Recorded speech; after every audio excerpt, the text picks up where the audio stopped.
Welcome to Monster Monday. Today we are going to be talking about the living dead at Manchester Morgue, aka Let Sleeping Corpses Lie, aka Don't Open the Windows. Thing's got a lot of damn titles. It's Zombie Week over in Killer Flicks. I didn't want to just do a Return of the Living Dead on here, as that's cheap. I did that with Halloween 2 a few weeks back on Slasher Sunday, or like a couple weeks. I don't know how long ago that was. But I wasn't going to cheap you out this time. I'll continue with the Return of the Living Dead tomorrow probably. But for tonight, we're going to handle a different zombie movie.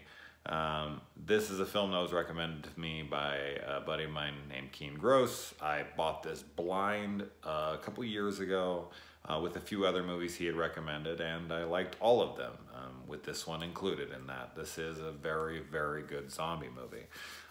This is old school. It's foreign. So it's not a thrill a minute. It definitely has lagging parts that can tend to be boring, and a lot of the plot doesn't make a ton of sense, and decisions by characters are questionable at best. So it isn't a film for anybody. I don't usually handle movies that are, right? So, but just in case for some reason you've never seen this movie and you're into like modern day zombies, or you're into like I mean, this is not that kind of movie. This is old school zombie flick, and I think for the time it's excellent. But yeah, let's get into the movie itself. Now we start off with this like montage. We got the music playing and this guy driving around on his motorcycle through town, and there's this girl randomly streaking naked. Not gonna complain with random boobage in a movie for sure, but it's so random. So I was just like, okay, that guy just wanted to throw some tits in the movie? Okay, why not? I mean, I'll take a peek for sure, but that's so stupid. It's so just like, okay, all right, let's do that. So the main two characters here, the girl and the guy, he pulls up on his motorcycle, he parks behind her. She backs into his bike, completely fucking totaling the thing.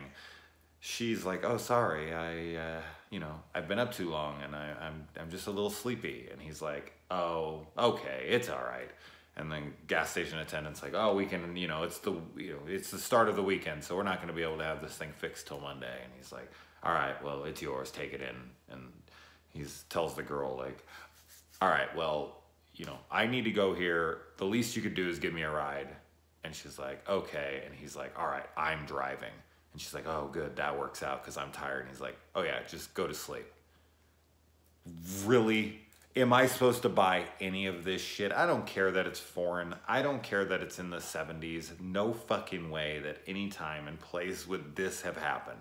She runs over his motorcycle. She's totally blasé about her apology. He's so whatever about, it happening. The mechanic gas station guy's just like, oh, I'll take it in and I'll have this fixed by Monday for sure, even though I have to order parts from Glasgow. I don't know when it will actually come, but I said I'll have it ready by Monday. Then he tells her that you are driving me somewhere. It's the least you can do. She agrees to it, and he takes the wheel to her car with no protest from her, and then he tells her to go to sleep. Yeah, I'm gonna sleep with a fucking stranger in the car who I just ran over his bike, and he was questionably calm about it. Right, moving on. So that's what I'm saying, like, the plot, the character decisions, all that kind of stuff is just like, so this is just to move from one scene to the next. Some of the most, like, lazy writing you could imagine. Like, all right, so we need to have her do this and that so they can get together, and how about, it's just, make it semi-believable, make him a little more upset, or make her a little bit more apologetic, or, have her drive the car, or not suggest sleeping. Well, it's so stupid. It's so many things all at once. I think if it was just one of these things, I would be like, eh. But it was like 5 in a row. You're just like, nah, it wouldn't happen. That wouldn't happen. There's no fucking way. There's no fucking way. So it gets a little ridiculous for your brain to be like, and so they're driving around, and she then protests when he wants to go where he wants to go, because she needs to get where she needs to get, like, immediately, even though she agreed to let him drive him to where he needs to go. And then she breaks down crying and begs him, like, no, I need to be somewhere now. And he gives into it so he can take her and go on the opposite path away from where he's supposed to go, even though he can't really get a hold, and she's not being very clear about whether or not she actually needs to be somewhere at a specific time. He kind of pushes the issue, and she's like, well, you know, she beats around the bush about it, and it's like, I think this chick just wants to go where she wants to go, because he's like, all right, fine, I'll take you there, and then, you know, I'll take you there, and then I'll take the car. And she's like still protesting. This chick isn't playing ball at all, even though she's pretending like everything was okay back at the gas station. She's totally fine with it. So her character is kind of a little bit of a bitch in a way to me, but you know, her character's already so stupid. Anyway, I really like the setting of this movie. I mean, it's out in the countryside, and we get this like long rock bridge. Like it's literally just like steps that he has to like cross this stream on. Wow, that's so cool looking. That's one hell of a location to find for the film. It's just so pretty. All the settings in this are pretty. And he goes up and he finds this ultrasonic radiation that they're using out in the countryside to kill all the pests and like all the bugs and insects and everything. And it's supposed to like go up to 1 mile and possibly up to 5 miles, which it does at the end. Yeah, killing all the bugs. I don't think they know how our ecosystem works, but bugs are vital to our survival, and they are such an integral part of how the world operates. And, you know, you kill all the bees, you kill all of this, you kill all that, then we die. So that part, it's just like, okay. So it's it's like, it's making them hyper aggressive. And it can't work on higher beings, like life forms, like, you know, animals and humans, because our nervous systems are too complex for this thing to affect. But because we have dead bodies around, their nervous systems are, you know, uninhabited, I guess, in the moment. So when there's just like an electrical charge left. So if you've died recently, there's still like, because supposedly your brain, it takes like weeks or months or something for the electrical charge in your brain to dissipate completely, I've heard. So yeah, it reanimates them, brings them back, and they're aggressive. And we get to see their eyes, and their eyes are like this red with like yellow in them. Reminds me heavily of 28 Days Later with the rage virus, which I'm gonna have to guess that's where they got that from this film. Maybe, you know, Danny Boyle saw that, or this was a favorite of his, so it's like a callback to that. I'm sure if I looked up trivia, that's where it would be. It would say that. But I'm not 100%. It's just, I have to believe it is. I like how the cop calls this guy out, and he says that he, you know, he's all the same, like all the guys like him. They have long hair, and they wear faggot clothes. I was like, wow, man. Woo. That's some harsh words. One of the best scenes in this movie is when they go down into the crypt and they get locked in, and they are having to fight off the undead, and then have to climb up into one of the burial chambers and break out through a grave and try to make their way up as like they're pulling at their legs and pulling them back down, and the cops come in and whatnot. I think that's just a very tense scene, very well done. So it's one of my favorite scenes in the entire film.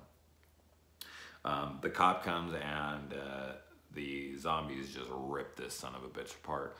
We don't get a ton of like graphic gore or anything in the majority of this film, but in that scene and then in the last like 10 minutes, we actually get some pretty decent gore here. For 1974, damn. I mean, you're talking the same year as Texas Chainsaw Massacre or something that has like none. This movie is way more graphically violent than Texas Chainsaw Massacre, and I got an R rating. So I don't know if because it was a foreign film and they didn't have to go through the same things and it didn't play over here. I don't know, but yeah, there's some graphic shit in here.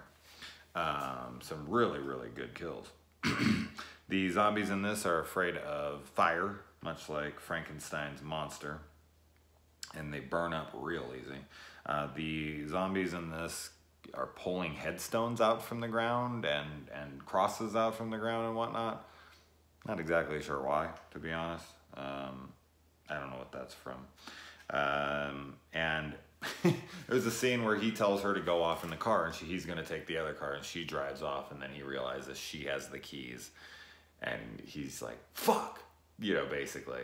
And I'm sitting there, and as silly as that might seem in a film, in reality, that could easily happen. I mean, we make dumb decisions like that all the time, especially when we think like zombies are chasing us. I can only imagine they do something stupid like that. So to see it here in the film, it's just like, man, that's that little dumb thing you do that costs you big. But what's funny about it is that it like cuts to the next scene, and he's just at the next place he's supposed to be at. And you're just like, I mean, couldn't we have seen him run a little bit, or like see that this was, you know, a burden to him, that he just didn't have the car, or like he just took off on, he's not even like short of breath or anything. But it does come into play a couple minutes later when he breaks the machine. He just goes up and he takes like a little bar, and he hits the little graph thing. I don't know what the hell that thing is. He hits it a couple times and doesn't even damage the thing, and they're like, oh my god, he broke it. And then he goes up to the top and he hits that thing a couple times, and it just stops spinning out of there. That thing is not very well made. Let me tell you what, if that's all it takes for that guy to break it, wow, those scientists need to seriously work on their designs, because that thing is way too easy to break. And so he gets framed because no one's going to believe this story. And he, of course, is acting like, oh my God, how can you not believe this? And it's like, really? Did you really think anybody was going to believe this? You wouldn't believe the girl you were with for half the fucking movie. And then here you're telling the police department. And yeah, you're like, oh my God, why won't you believe me? Really, buddy? Really? And they bring the corpse in from the wagon, and they put him, and they just dump his ass onto the table. That was like some heartless shit right there. That's probably more realistic to what happens in like morgues, morticians' offices and whatnot. They're like, you know, they always like pick them up lightly and like set them on the table in movies and whatnot. And I'm like, yeah, right. In reality, it's probably more like this. They're like, all right, fucking just throw him in the corner. just stuff him in the corner with a couple others. We'll pick him up later. Yeah, I thought that was pretty funny when I saw that. So he escapes custody, so he better fucking prove that he's innocent, because escaping custody does not help you with your, with you looking innocent. And as I said, there's some incredible gore. She turns, like, that's pretty cool. Like, this movie has a total, like, different kind of ending. He's trying to get to her in time, can't. Finally gets to her, burns the zombies. She comes alive, comes at him, and he has to fucking push her back. It's actually a pretty sad scene, because you could see some chemistry that was building in between them. She was, like, rubbing his face and whatnot before that. So he pushes her back in the flames. She's just kind of sitting there, almost, like, lost. And then she burns, and then he turns, and the cops are there, and they think he's doing all this, so they shoot his ass to death. So he's framed for all the murders, which is super, super bummer.